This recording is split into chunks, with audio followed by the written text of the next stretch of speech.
ko spreminjamo uro, ne, še vedno 2-krat na leto, ne, je to zame problem, oziroma 1-krat na leto, ne, to zame, že tu se je videl, ne, 1 ali 2. Je to zame problem, ker v glavi jaz ure ne morem premakniti, ne, in bi rekel, ko sem bil mali, so mi rekli, kaj si res tak butast, da tega ne zmoreš. Niso rekli, da sem butast, ampak so pa rekli, kaj si res tako butast, jaz sem slišal butast, ne. Jaz tega ne zmorem, jaz moram vzeti uro in premakniti kazalce fizično, da moja glava doume, kako bo pa sedaj ura tekla, da se prilagodi na to, ne. To je moje. Večinoma se sprejemam v disleksiji, tudi zato, ker sem spoznal, da je to velika prednost, ker dislektikom, vsaj mojega kova, težko ukalupijo pamet, preprosto se ne da.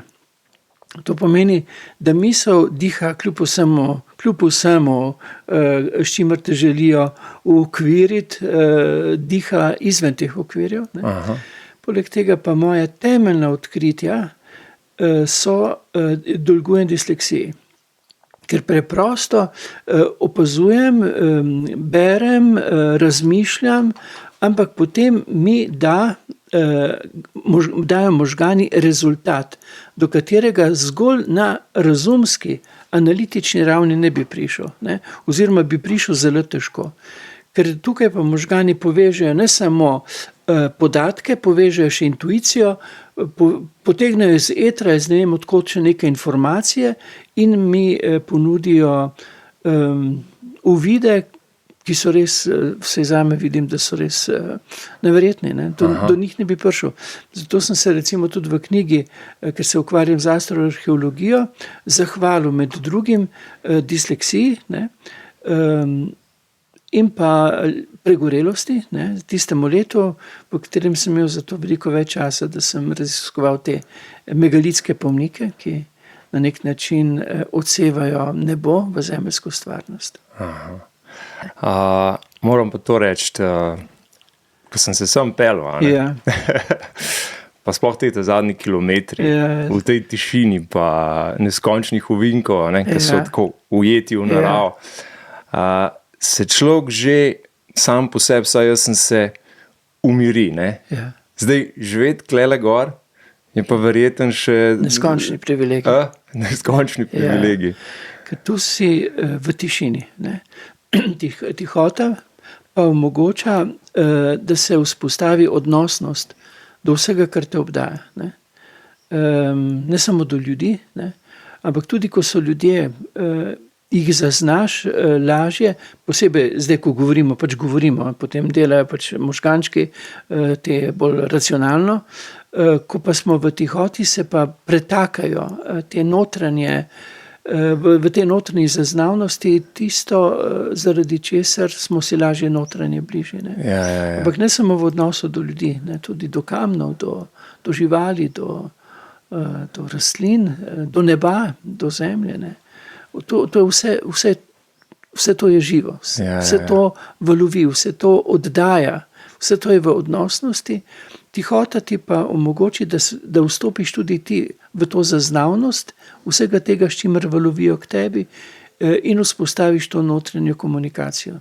Zato je zame tihota najboljša, sem hotel reči glasba, pa bi lahko rekel tudi, Ker je kljub vsemu, da je tiho, vendarle je tu še lestenje, se tu oglasijo ptice, se oglasi marsikaj tega, kar v hrupu ne slišiš.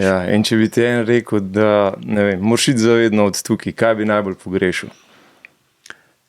Tukaj bi me lahko samo izgnali. Pogovarjava se hipotetično. Kaj bi recimo najbolj pogrešal? Pogrešal bi tihoto. Jaz sem se že kot mali občasno umaknil v tihoto, ne, sem se kar odstranil od gneče, ker mi je bilo preveč samo na povrh in sem se mogel te površnosti oddahniti. Zato tudi se nisem nikoli čutil doma v mestu, ne, sem Celjan, ampak moj dom, pravzaprav drugi dom, je bilo Pohorje, ne. Je bila teta Beta, stric Franjo, tam sem lahko stopil v, bi rekel, to odnosnost z živalmi, posebej živali so mi bile ljubene, kravice, ne, to, vedno, ko smo se pripeljali do tete Bete, je rekla mama, pa gleda, bo šel prvo pozdraviti v hišo, ne, sem šel prvo pozdraviti v hlev. Živali, to so čista bitja, to je čista odnosnost, to ni nobene manipulacije, to je čista naravnost, pristnost. Ne, in to me je vedno pritegovalo. Pri ljudeh je pa preveč te samozaščite, ki je pol v narejenosti, ne, prilagodljivosti, ne, v ustreznosti. Živali pa preprosto so to, kar so. Kaj te je, ti imaš konja, ne? Ja, gospod Kapra. Kaj te je gospa Kapra naučila? Ona me vsak dan uči pristnosti. Pristnosti. Ja. Čist takega pristnega, neposrednega stika. To pomeni, ko me vidi hodečo jabolko, pride, pokaže, ki jo ne počoham. Čist tak, preko taka žlahtna spremljevalka je. Ne? Ona ni za delo, ni za ježo, ampak je samo sopotnica in mislim, da se zelo dobro razumeva. Ona me popolnoma zaznane, tudi mene pred možgansko kapjo en dan prej. Takrat sem imel še Batosta, sta bila Batost pa Kapra izjemno vznemirjena. Ne? Pa bi rekel, nekdo fiziološko, ne se ne moreš naprej vedeti, da boš doživel možgansko kapjo. Mi še marsikaj ne vemo. Ona dva sta zaznala, da se bo nekaj zgodilo, nekaj pred čimer sta bila zelo vznemirjena. Nikoli prej tako in nikoli po tistem tako. In koliko časa Kapra že živi ob tebi? Ja, že njih skoraj 20 let, približno toliko, ja, 20 let. 20 let. Ja, se razumeva, se poznava. Pa prepušča ti tihoto, ne? Ja. A ne? To, kar doskrat ljudje ne znamo, ne? Ja. Tudi ona je v bistvu, jaz rečem zase, da sem puščavnik, ne? Mi paše tihota, mi paše mir, zato, ker lažje zaznam več, ne?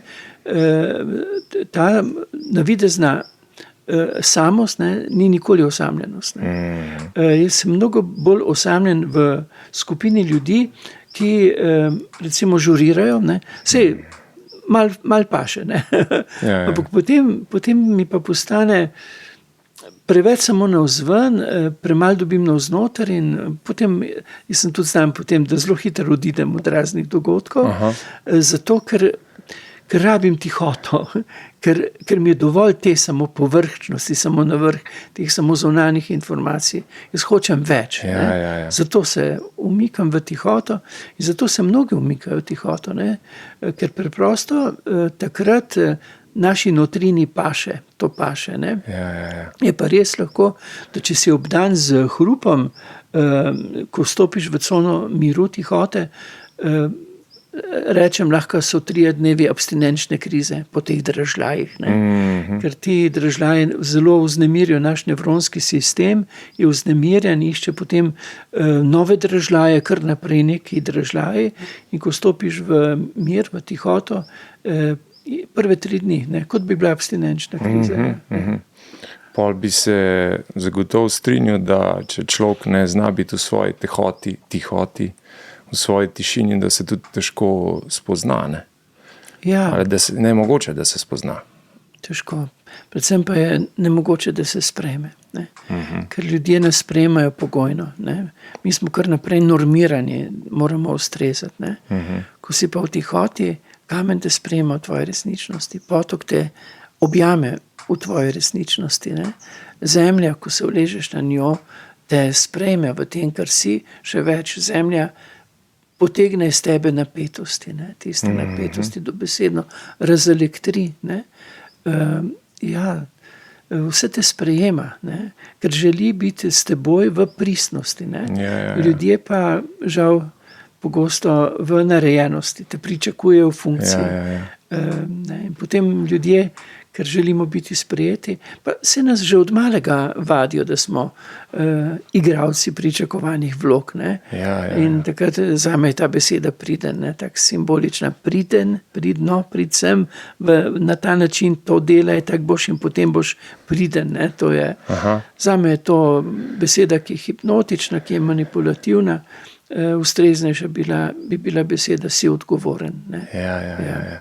Bodi odgovoren, ampak odgovoren pa pomeni biti tudi zvest samemu sebi. Ne samo odgovarjati oziroma ugajati tistim, ki želijo od tebe samo neko uporabnost. Ja. In kako, recimo, kot otrok še nismo tega znanja, ne? Kako si se pol takrat počutil, kad so te ožigosali za drugačnega zaradi tvoje disleksije in tako naprej? Ali si se počutil manj vredenega? Ali enostavno? Ja, torej, ni bilo enostavno. Ne? Mi veliko govorimo o fizičnih zlorabah kot otrok, kot nekaj nedopustnega, celo zločinskega, ne? Tudi zločinskega. Zlorabe niso samo fizične, so tudi notranje, so čustvene, so odnosne. Ne? Ja, ni. Ampak, jaz sem drugačen zaradi disleksije. Ampak vsak otrok je drugačen, ker je drug, ker je izviren. In vsak otrok, ki ni prepoznan v svoji izvirnosti, ne, ki mora samo ustrezati. Zdaj, če ti lahko ustrezaš pričakovanjem in si za to povzdigne, ne, si za to nagrajen, seveda ti to odgovarja. Samo koliko je pa ponižanih, ne, podcenjenih. Zato, ker mi cenimo in kar ceniš, oceniš, ker mi ocenimo zgolj, bi rekel, racionalno inteligenco, koliko si kdo zapomni. Ampak na ta svet se rojevamo raznoliki, ne? Tudi z raznoliko nadarjenostjo, jaz pravim temu, z različnimi koktejli inteligence. Tu se pa prepletajo, ne zgolj racionalna. Zame je bistvena inteligenca, zame je temeljni poklic ljubezen, je odnosnost. Ne? Zame je bistvena odnosna inteligenca, srčna. Ne? Kakšen boom je bil takrat, ko je prišla knjiga ven, Čustvena inteligenca. Ne? Prosim vas lepo. Ja, normalno, ne? Pa se nekateri zdaj tudi sprašujejo, ali imajo živali čustva, prosim lepo. To lahko vpraša samo človek, ki je zgolj v glavi, ki nima nobene odnosnosti, ker kakor bi imel ti eno odnosnost, do kjerkoli žival se veš, da ima inteligenco, intuitivno, odnosno, čustveno, duhovno, ne? Vse to imajo, ne? Ampak vrnimo se k človeku, ne? Človek ima seveda intuitivno inteligenco, ima duhovno inteligenco, ima praktično inteligenco. Ne?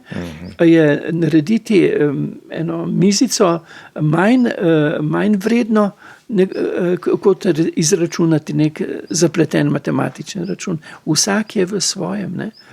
In ko bo izobrazba to, da bomo izhajali iz obraza, ne? Izobraziti pomeni iz obraza iti, iz osebne identitete izhajati, potem ne bo več zlorabljenih, manipuliranih otrok. Do takrat pa so. Ne? In zgodovina bo to presodila. Ne?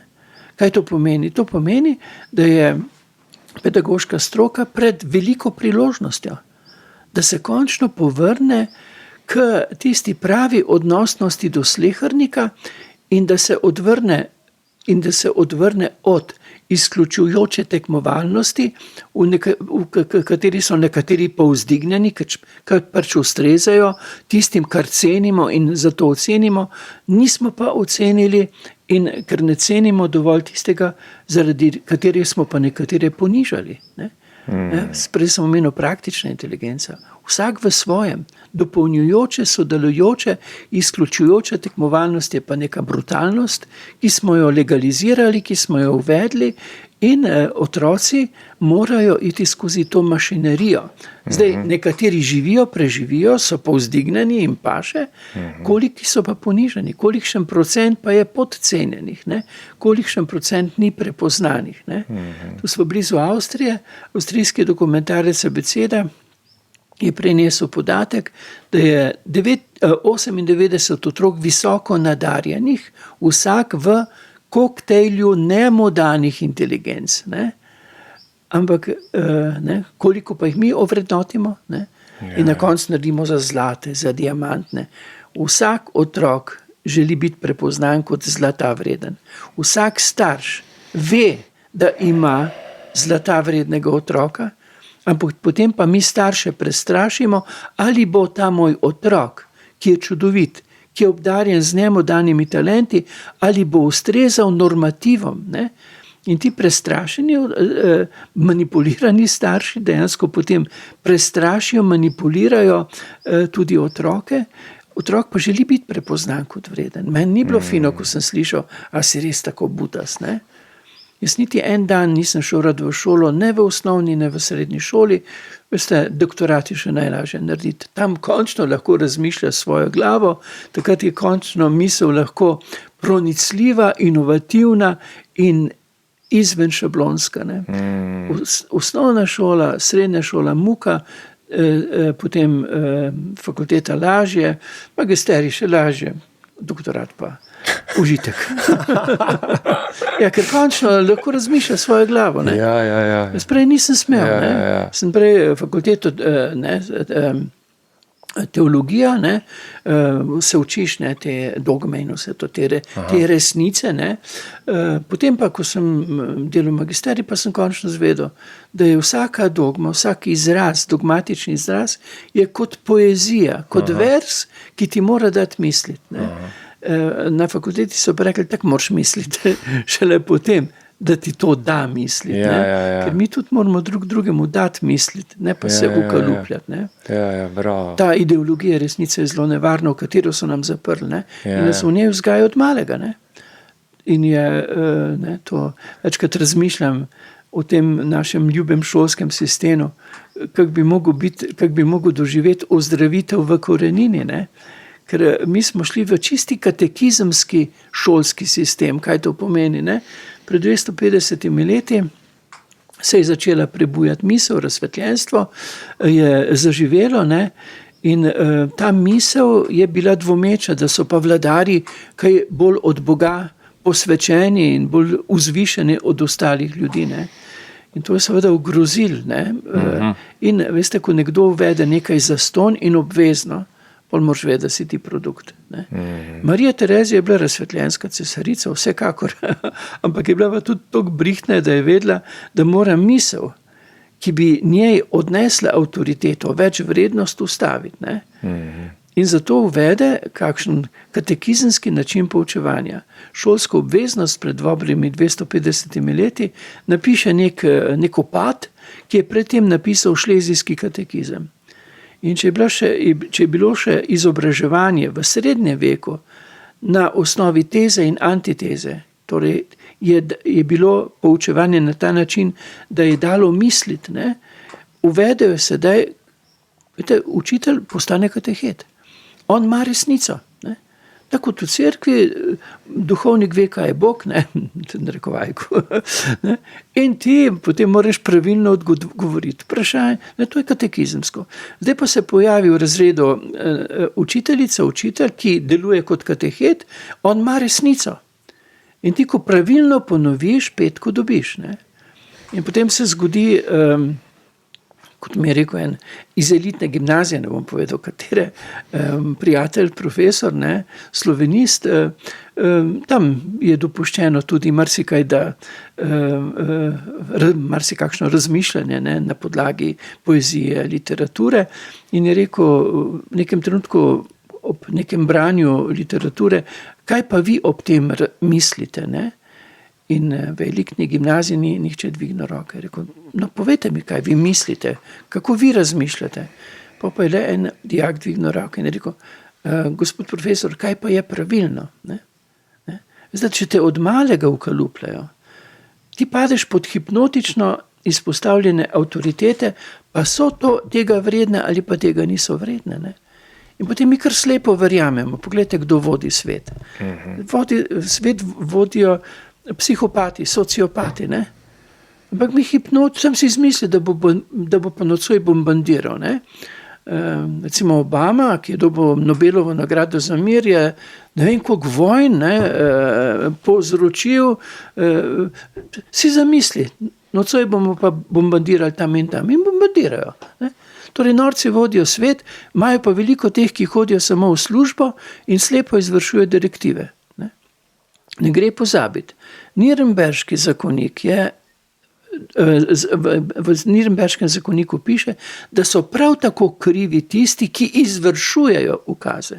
Torej, če norci trenutno upravljajo svet, potem so krivi uslužbenci, ki slepo izvršujejo direktive, upravičujoč se, da hodijo samo v službo. Ja. Dragi moji, zgodovina, pa ne samo zgodovina, veš, to karma, ne? Nosiš sabo, ne moreš pobegniti. Tam se ne boš mogel izgovoriti, sem šel samo v službo, pa kredit sem imel, ne bo se dal. Ker sebe zapišeš v situacijo svojih sedanjih ravnanj. Ne? Tam imaš ti svoje bazično izhodišče, nikjer drugje. V nobenem naslovu, v nobeni časti, nobenem imetju, ampak mi v sebe sedaj dejansko mariniramo to, s čimer bomo potem lahko nadaljevali zgodbo svojega življenja. Slej kot prej.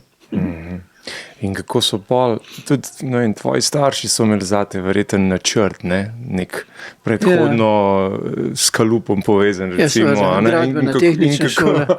In kako so pol oni sprejeli tvojo odločitev, da greš v duhovniški poklic. Pa še recimo pol nadaljevanje, kaj ti je recimo tvoja družina dala, pa kaj ti v bistvu ni mogla dati, pa si mogel si sam pridobiti, da tako rečem. Moja družina mi je dala dobre izhodišča. Ne? Vsaka družina da otroku izhodišča. Pomembno je, da otroka ne poškoduješ kot osebnost. Ne? Mene niso poškodovali. So imeli pa z mano velike probleme. Vsekako nisem ustrezal predstavam. Ne? In potem po osnovni šoli, kam bi šel, nisem imel pojma. So pač rekli, najboljše, če greš v gradbeno tehnično, ker ljudje bojo vedno hiše zidali. Jaz sem šel. Mi je ljubo, gradbeništvo mi je ljubo, ampak res ni bilo zame, ker kot dislektik, recimo pri opisniku, če ne bi imel prizanesljivih profesorjev, bi bilo kar hudo. Ampak saj sem prišel do rezultatov, ampak na svoj način. Problem je, ko profesor hoče rezultat, da ti dosežeš rezultat po pravilnih postopkih. To je grozno. Ti moraš doseči rezultat, ki je ustrezen, ki je pravilen, lahko pa ga dosežeš na svoj način. Sej, v čem je genialnost človeka? Genialnost človeka je ravno v tem, da ne more misliti ustaljeno, da je njegova misel išče rezultate na svojski način in dejansko pri tem pride do marsikakšnega odkritja. Potem se šel na teologijo, to je bilo zelo težko, ker pri nas ne izhajam najbolj iz verne družine, ampak tu se je pokazala ljubezen mojih staršev. Težko so sprejeli, zelo, zelo težko. Ampak ljubezen je bila v tem, da so me sprejeli v moji zgodbi. Čeprav niso razumeli. Čeprav bi želeli drugače, čeprav sem bil za njih razočaranje, ampak me imajo radi v moji zgodbi. To je pa veličina starševske ljubezni. Hudo je takrat, ko mora otrok igrati pričakovanja svojih staršev. To je pa tiste pa res težko. Pol si sirota, ujetnik pričakovanj. A pa si bil kdaj na svoji duhovniški poti, si se ujel kdaj v trenutek, ko si vse skupaj podvomil? Nam rekel neho verjeti ali karkoli, ampak podvomil, bil jezen, deva dati v navednici, je jezen na Boga. Če ne bi imel izkustva Boga, bi bil jezen. Takrat pa dejansko, ko sem videl toliko trpljenja, toliko trpečih, in sem se v tem duhovnem izkustvu odprl v to, kar imenujemo Bog, ker beseda Bog je najbolj zlorabljena v zgodovini človeštva. Sem zaznal, da je on sklonjen v stisko, da je on v tej stiski.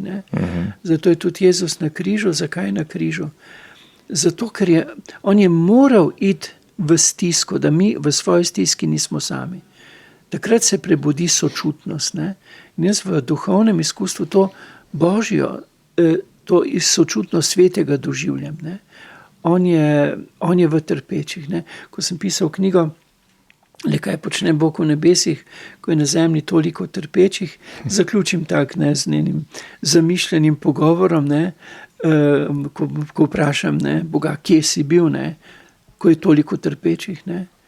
Pa je rekel, ni vprašanje, kje sem bil jaz, vprašanje, kje si bil ti, da me nisi našel trpečih, ne, da me nisi našel v stiski sočloveka. Ne.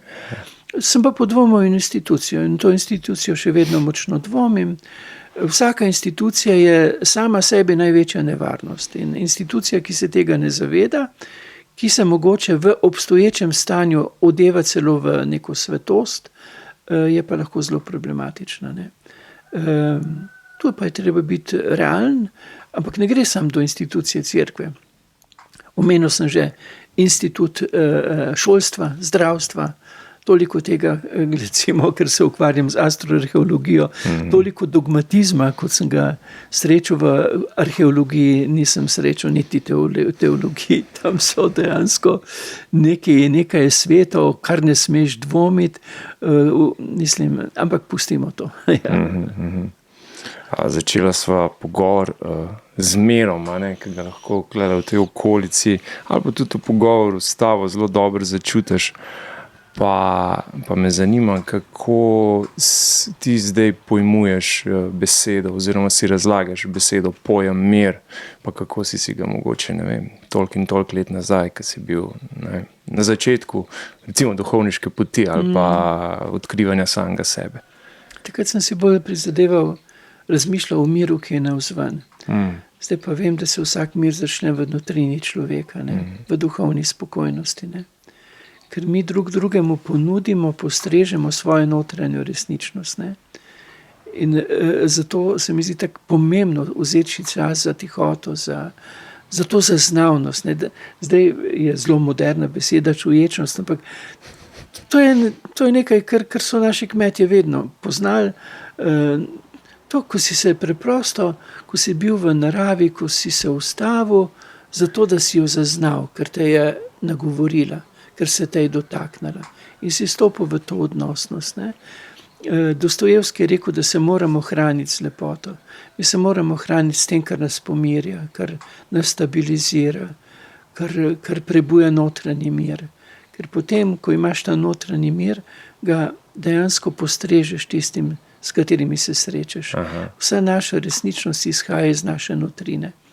Lahko imaš ti čudovito sposobne igralce, ampak to so samo igralci, ki lahko odigrajo en prizor na sceni, ko pa je tega, potem pa pokažejo svojo resničnost. Ja, torej, imeti dober okus v duši, ne, da je okusno tudi ob tebi. Ne. Zato si mora vsak izmed nas sam prizadevati. Ne. Tega dobrega jaz ne morem krasti iz tebe, ne. Sam ga moram doseči. Ne. Ja. Zato pravi Jezus, glavna zapoved, on pravi, ljubi Boga. Torej, odpri se v obnebje svetega, da te svetli. Ne. Ti in ti in ti, potem pa, ko si notranje obogaten, ko si v duhovni spokojnosti in pojdi in ljubi bližnjega kakor sebe, to pomeni v medsebojni spoštljivosti, pravičnosti in odgovornosti, ampak najprej pa poskrbi zase. To je mogoče za Slovence malce, bi rekel, težko sprejemljivo, ker nam so govorili samo druge, misli na druge, delaj za drugi, bodi priden. Priden si bil, če si na sebe pozabljal. Ne? Pa imamo v dediščini te, bi rekel, zamorjene, ne samo matere, ki niso znali poskrbeti zase in so s tem obremenili svoje otroke. Tebi mora biti dobro. Ti imaš ne samo pravico, ti imaš dolžnost, da ti je dobro, še posebej, če deluješ v krogu soljudi. Ne? Jaz sem tu puščavnik, ampak enkrat sem rekel, ne, če je kapra, veterinarju sem rekel, če je kapra v redu, sem tudi jaz v redu. Pa je rekel, ne, če si ti v redu, je kapra v redu. Ne? Če boš ti poskrbela zase, si vzela čas za umiritev, za to, kar te bo okrepilo, kar te bo stabiliziralo, bodo tudi tvoji otroci močni, bodo tudi tvoji najbližji imeli od tebe tisto, kar pričakujejo. Če jim pa strežeš samo štrudel navzven, sebe pa v zamorjenosti, prežetosti, dejansko si jim postregal nekaj, kar jih bo utrujalo, zaradi česar bodo mogoče celo zboleli. Ne zato, ker so bile v štrudlu sestavine, ki so škodljive, ampak ker je iz tebe valovalo, valovilo tisto, kar je dejansko bilo škodljivo za tvoje najbližje. Zato imaš dolžnost, da ti je fajn, da poskrbiš zase, da ne misliš samo na druge, ampak da najprej pomisliš, kaj bom prinesel iz svoje notrine bližnjim in za to notranje dobro poskrbiš. S čim moraš pa sam vedeti? Meni je pomembna štala, kapela, narava, tihota, to sem razbral za sebe. Mi moramo poznati orodja razelektritive in umiritve. Ne samo tisto orodje, kako bom dejansko obesil sliko na steno, rabim kladivo pa žebljiček. Ne, tudi kako bom sebe razelektril. Prej sem omenil mati zemljo. Frančišek pravi, da je zemlja, sveti Frančišek Asiški, da je mati zemlja. Ja, ko si napet, ulezi se k zemlji, daj roke na njo in jo prosi, naj potegne iz tebe napetost. In to bo naredila. Ko si krhek, nemočen, gotovo te je že pritegnil tvoj pogled neko drevo. Tisto drevo te je poklicalo. Pojdi k njemu, nasloni se k njemu in ga prosi, da te opolnomoči, da te stabilizira. To so naravne, to so Frančišek Asiški rekel, to so naši bratje, sestre, zemlja pa mati. Ne samo zato, ker nas hrani, ampak tudi, ker razelektri, ker umiri. To so te naravne stvari. Sam tako verjetno nisi takoj od štarta razmišljal, da tako rečem, tvoja vera oziroma pristop do vere, oziroma načini, kako se umiriti, najti mir, so se spreminjala skozi leta. Jaz sem bil na začetku zelo priden. Zelo sem ustrezal pričakovanjem. Sem veljal za zelo pobožnega taka. Imel sem duhovne vaje za duhovnike, nune. Ni da ni, Jaz sem bil EPP institucija. Pa moš pa slišiti, veš, kaj je nevarno? Nevarno je, če živiš ti duhovni odnos z Bogom. Ker sveti duh, to, kar imenujemo sveti duh, te šuhta, prebuja novost. On se ne da ujeti v tesnobnost institucij, ti lahko, zato jaz tudi v instituciji srečujem ljudi, za katere se sprašujem, ali imajo sploh še vero. Ker jim je institucija zadušila vero, ker so morali samo ustrezati, ker duh ni več dihal v svetem duhu. Ker je bil to samo še neka teorija, v kateri so učili otroke, ni pa več njihov duh bil predihan z Božjim duhom. Ko pa ti stopiš v obnebje svetega, on prebuja, Božji duh prebuja novost. Tam padajo meje.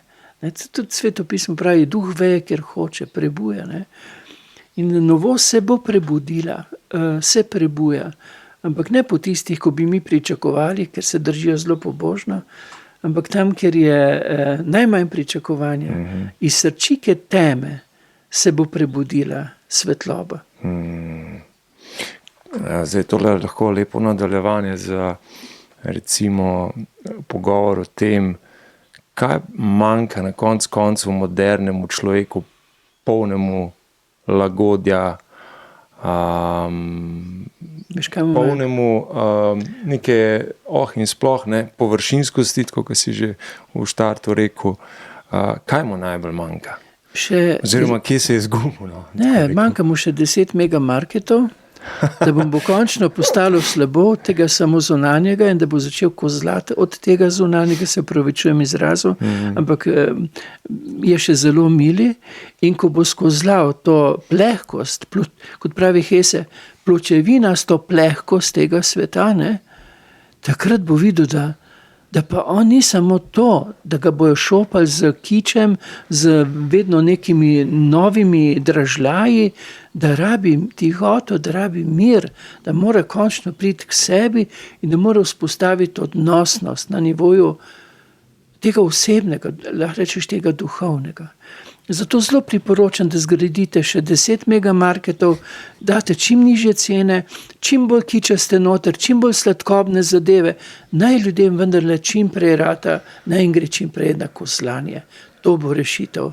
Ko bomo pa skozlali to plehkost, to situacijo in to bolno logiko tega sveta, takrat se bo pa začelo upanje in tu se bo dogodilo prebujenje. Dokler pa do tega kozlanja ne bo prišlo, bomo pa samo neki leporečili, flancali, se všečkali in ne vem, kakšne kozlarije počeli.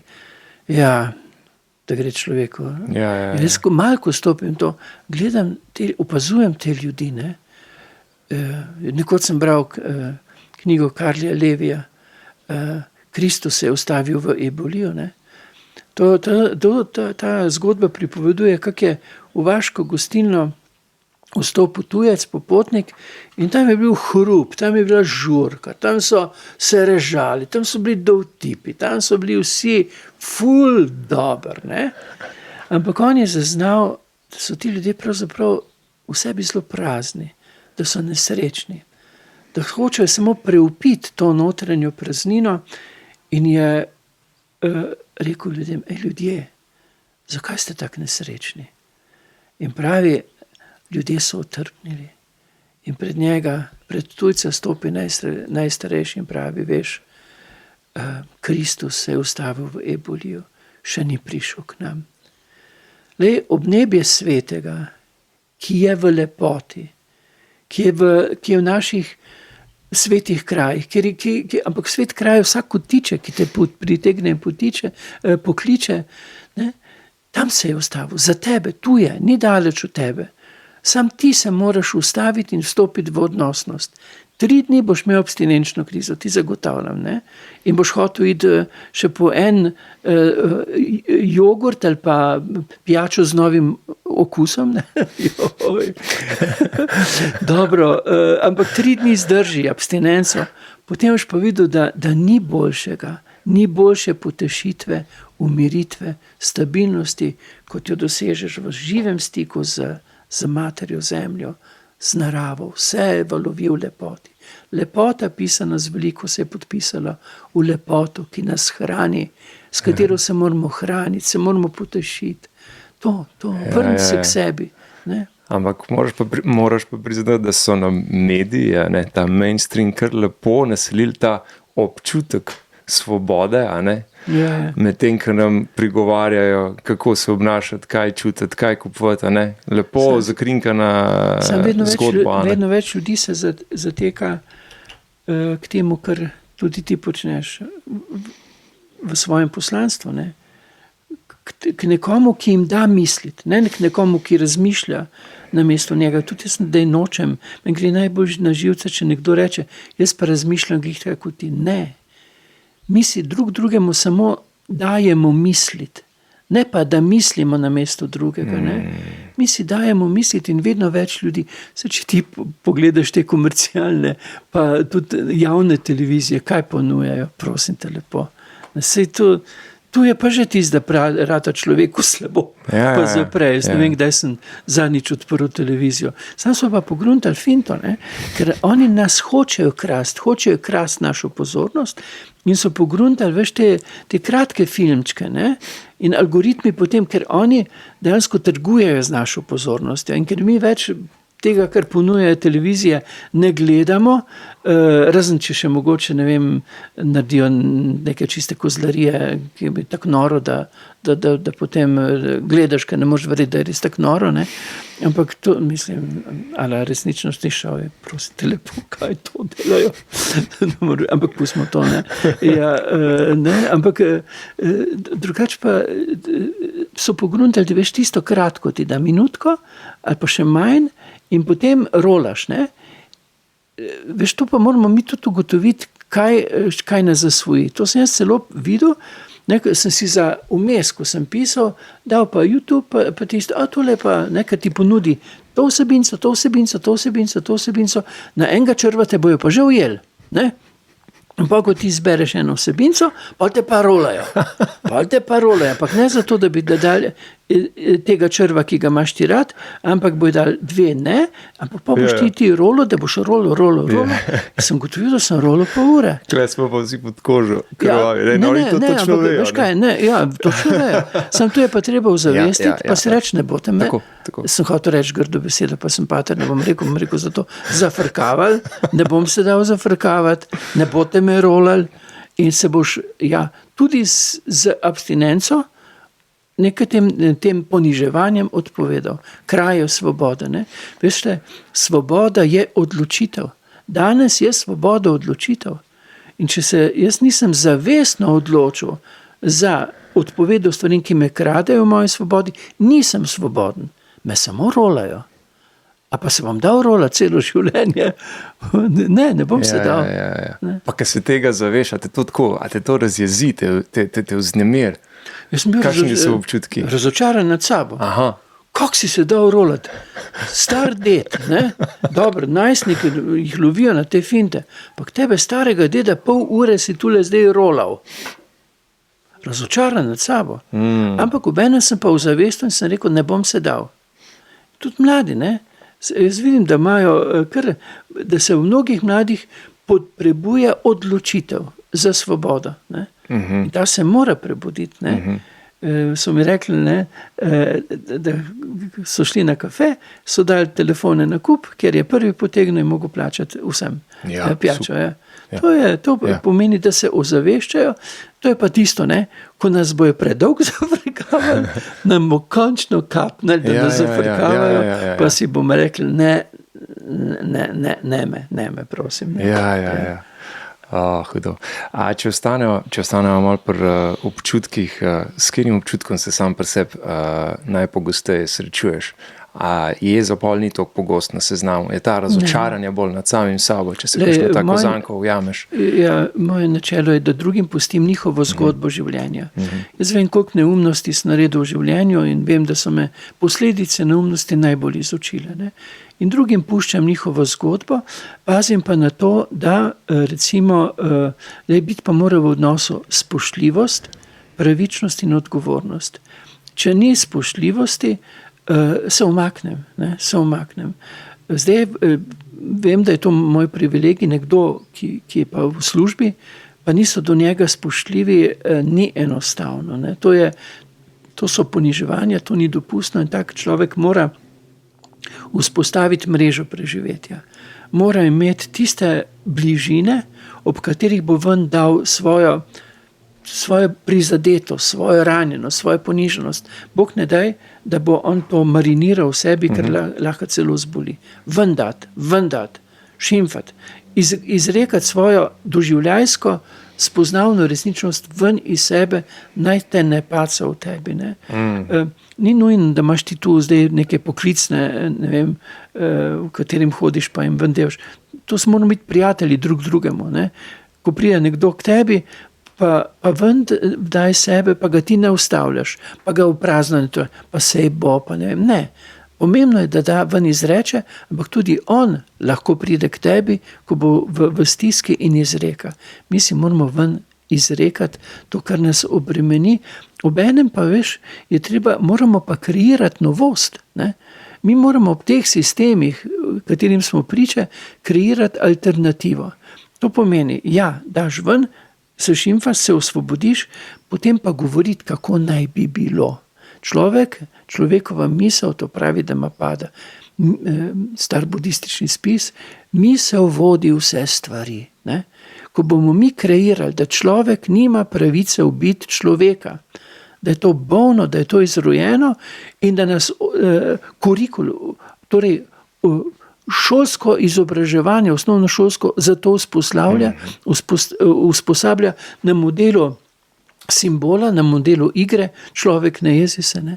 Ko bomo mi te zadeve ozavestili, ne? Tu imam en primer, sem ne spet pojev kraja, ker so starši šli, ker je pač šlo že v bolne situacije, se je tovariš izživljal med 2 ognjama in to je bilo res kot med 2 frontama. Ne? To To je noro, ne?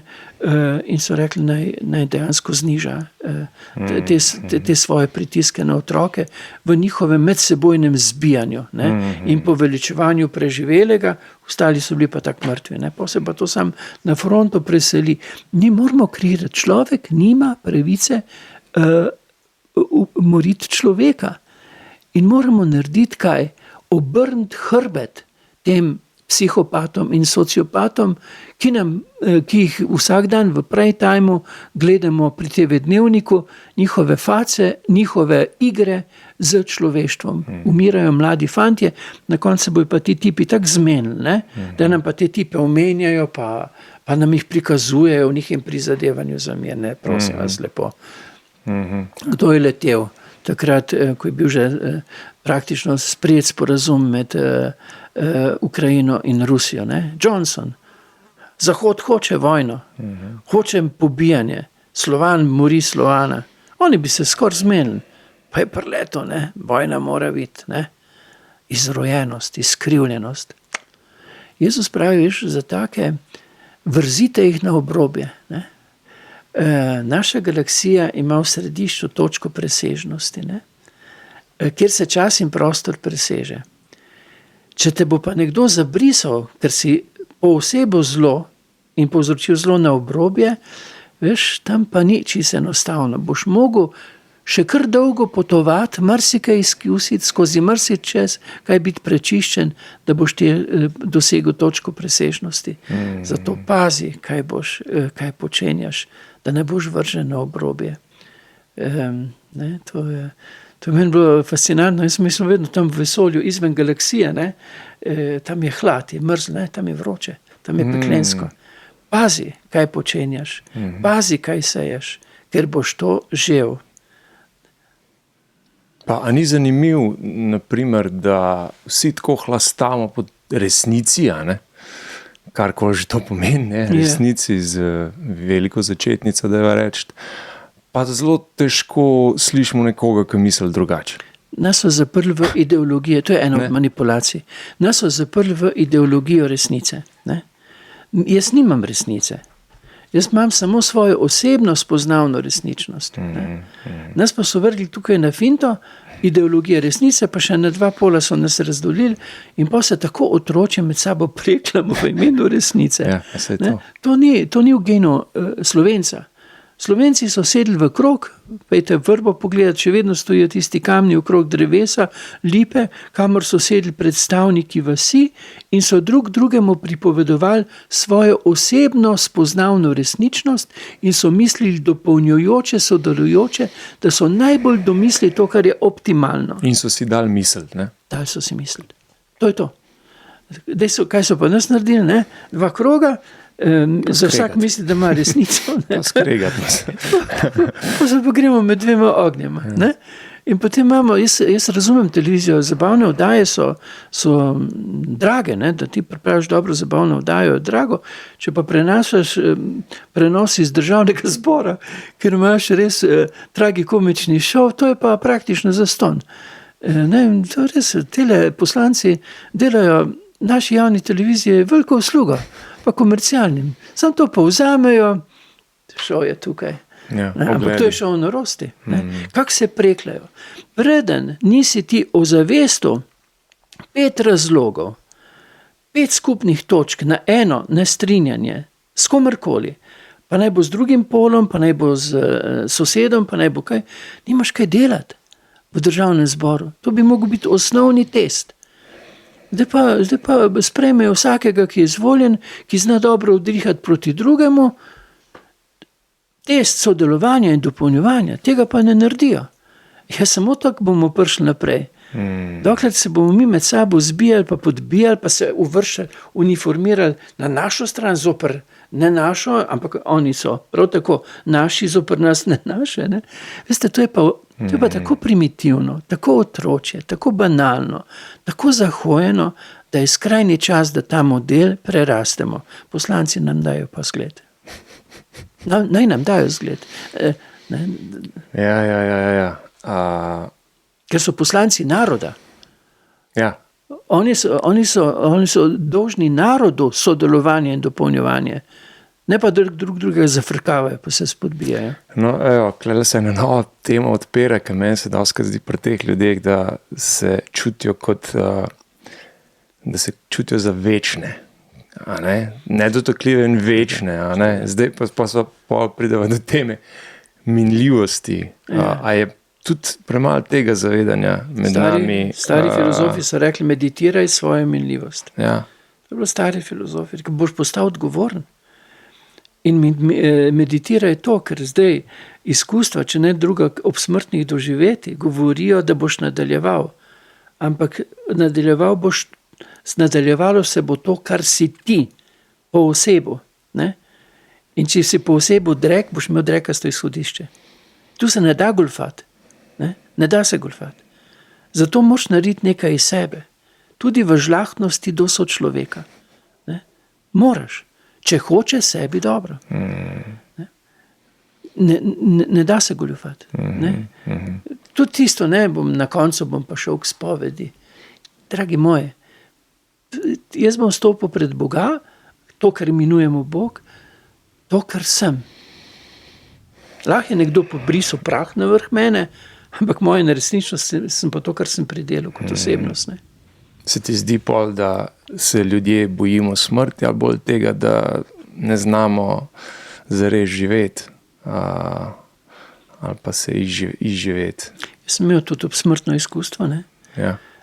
Tako da približno vem, kako izgleda.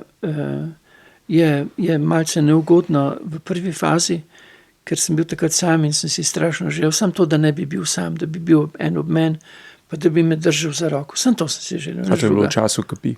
Ja, ampak potem sem že začel zaznavati prisotnosti, potem se je postavil. Ja. Tako da jaz vem, kako bo približno šlo, ampak še vedno ne morem reči, a se bom bal, ali se ne bom bal, ne bom. Zelo se želim, da pomagamo ljudem odvzeti bolečino in da jim privoščimo bližino. Samo to.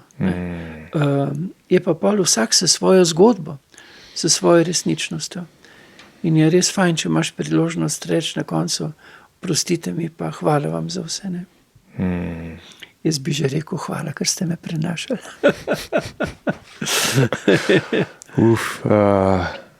Prej si omenil pisanje. Zdaj, ko imam gosta, oziroma danes sem jaz v gostih, pa če je ta gost oziroma sogovornik, tako rekel, kakorkoli povezan s pisanjem, in vem, da ti si zelo povezan s pisanjem, moram še kakšno na to temo spregovoriti. Pa me zanima, kaj ti osebno najdeš v pisanju.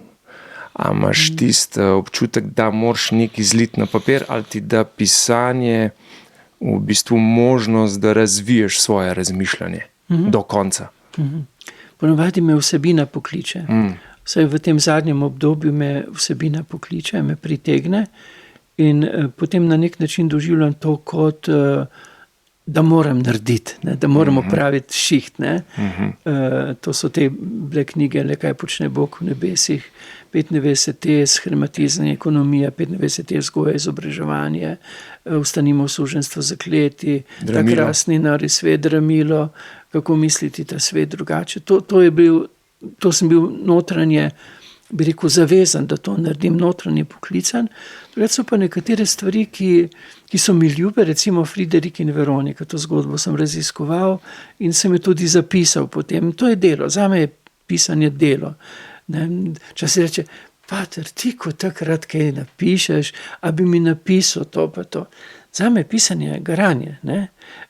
Ko sem imel rok za eno od knjig, sem dobil rano na želodcu in so me peljali v bolnico, ker je bilo nemogoče, da do tistega roka končam knjigo, ampak ravno zato, ker sem bil en teden v bolnici in sem se vdahnil, sem končal pravi čas. Ja, ker veš kaj, zaženeš paniko, misel je prenapeta in še teže gre. To sem se pa fino sproštil in kot so me z rešilcem peljali, sem si rekel, no, to bo pa zdaj moj oddih. Sem izkoristil za to. Ja, eno so sad raziskovanja, astroarheologija. Meni je svet zanimiv. Meni je tudi ta čas, ta trenutek. Veš, mi smo v eni fazi metamorfoze. civilizacija, kot jo doživljamo sedaj, je očitno na prelomu.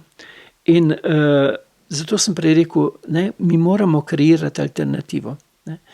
Mi smo prišli v ta čas in prostor, nekateri pravijo, da smo se gnetli, ker so obdobja, ki so pač obdobja in trajajo. Zdaj pa je prelomno obdobje. Smo se gnetli, ker je to obdobje v priložnosti metamorfoze. In si ti poklican, da razmišljaš svojo glavo, in sem jaz poklican, in je pomembno, da se misel omreži. Andrej Detelj pravi, ko bo 16-17% ljudi prebudilo svojo zavest in bo jo kreirali, prej sem omenil, človek nima pravico človeka, ni bolj ali manj vrednih, vsak je najvrednejši v svoji zgodbi življenja. Ko bomo vrednotili svete ljudi, prej sem rekel, 98% visoko nadarnih, 100%, ker so nekateri ljudje rojeni v ta čas in prostor samo zato, da ga srčijo, da potrebujejo našo odnosnost, ne, da potrebujejo našo srčnost. Ne.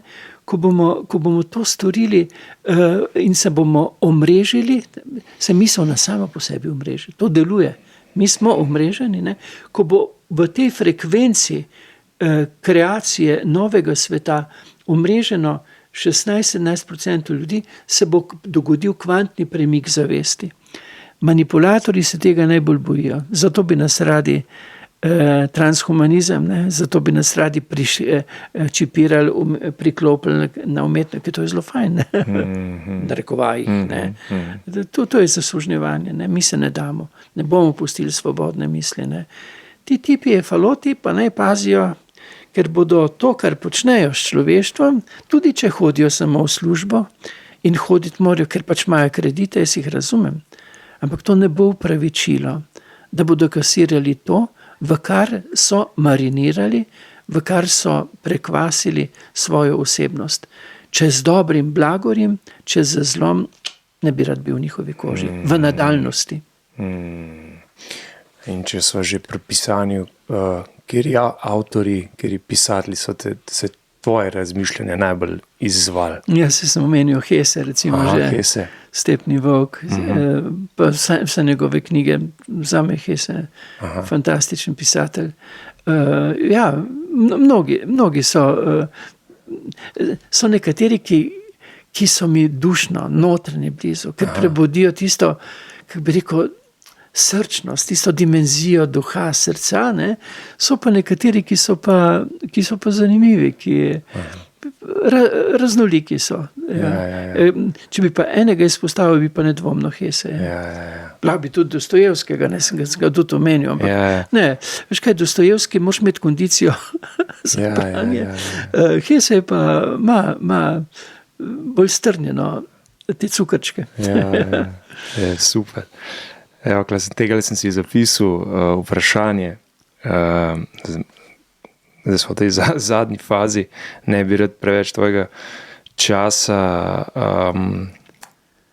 ne da tratva čas, ampak rad bi ti pustil še dobršen del dneva vnaprej, da bom šel na da ga izkoristiš tako, ko odstraniš vse nazive, pater, doktor, pisatelj, publicist, raziskovalec, kdo ostane?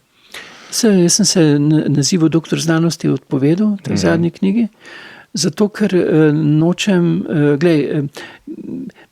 zdaj je velika priložnost ob tej umetni inteligenci, da mi ovrednotimo naravno inteligenco, odnosno inteligenco, ne? Ker mašina bo znala tukaj operirati z informacijami neskončno hitreje kot jaz, in mnogo bolj celovito, kakor jaz. Ne? Mašina, če bi ustavil vse tiste podatke, do katerih sem sam prišel in verjetno večino teh podatkov že ima, bi spisala nedvomno mnogo boljši doktorat in tudi naredila zagovor. Ne? To pomeni, da jaz res ne bi rad tekmoval s strojem na tem nivoju, racija, je to zelo pomembno, ampak je zgolj orodje. Tako je umetna inteligenca zgolj orodje, tako je tudi naravna inteligenca zgolj orodje. Pomembno pa je, da je ta inteligenca posvečena. Naravna je lahko z srčnostjo, intuitivnostjo, odnosnostjo, duhovnostjo in tukaj, ne, odnosno inteligenco. Mi bi mogli domisliti, bi rekel, nazive, Pa ne kdo misli, ker pa bomo si hteli biti, ne vem kaj. Ja, kot priznanje za odnosno inteligenco. Ne. Zakaj se neko nazive? To sem pomislil na ocene. Mi zdaj ocenimo matematiko, fiziko, ne vem kaj vse.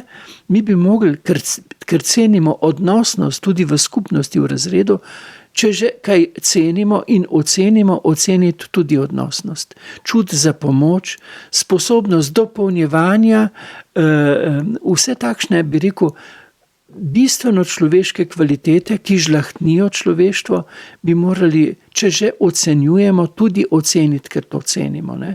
In zdaj ob umetni inteligenci imamo priložnost, da ozavestimo, da hočemo več, da hočemo posvečenost misli, razmišljanj, odnosov z tem, kar je lastno človekovi srčnosti. V preteklosti in nasploh si pomagal ogromno ljudem, komu si pa danes želiš najbolj pomagati? Danes moram pa jaz malo pomagati sebi, zato ker so me marca 3-krat odpeljali na urgenco, ker sem preveč norel, ker sem preveč pomagal, in sem laufal po celi Sloveniji, pisal, pogovarjal se, ne vem kaj vse počel, in je reklo srce, dovolj je, me je pokazalo na simbolni ravni, čez 150 utripa, da se te igre več ne gre, in zdaj moram najprej pomagati sebi, da se umirim, stabiliziram, okrepim, potem pa bom sledil navdihu. Življenje samo po sebi pokliče in povabi k tistemu, kar bo naprej moje poslanstvo. In evo, če zadnje vprašanje, česa se danes še vedno bojiš, da jo reči, in kaj je tisto, kar te vedno znova preseneti pa razveseli? Bojim. Ne vem, česa bojim. Bolj se razveselim, ko srečam srčnost pri ljudeh, ko srečam tisto pristnost, ko srečam, ko so bile tukaj poplave, ne? Mene je spravilo jok, ko je prišel sosed, ker sem bil odrezan od sveta, se je prebijal čez plazove, pa mi prinesel vodo, ker nisem imel pitne vode. To je bilo 3 leta nazaj, ne? Ja, to me je ganilo do solz. In bolj zrem v to, kar se lahko veselim. Ker ko gledaš svetlobo, tema sama po sebi izgublja moč. Ne? Ko gledaš to, kar te opolnomoči, kar prebuja lepoto, tisto, kar prebuja senčnost v razmišljanju ali pa v počutju, samo po sebi izgublja moč. Čim bolj, tako sem rekel, ko rekel Dostojevski, hranimo se z lepoto, hranimo se s svetlobo in tema bo sama izgubila moč. Super. Najlepša hvala. Tebi hvala za poslanstvo, ki ga upravljaš.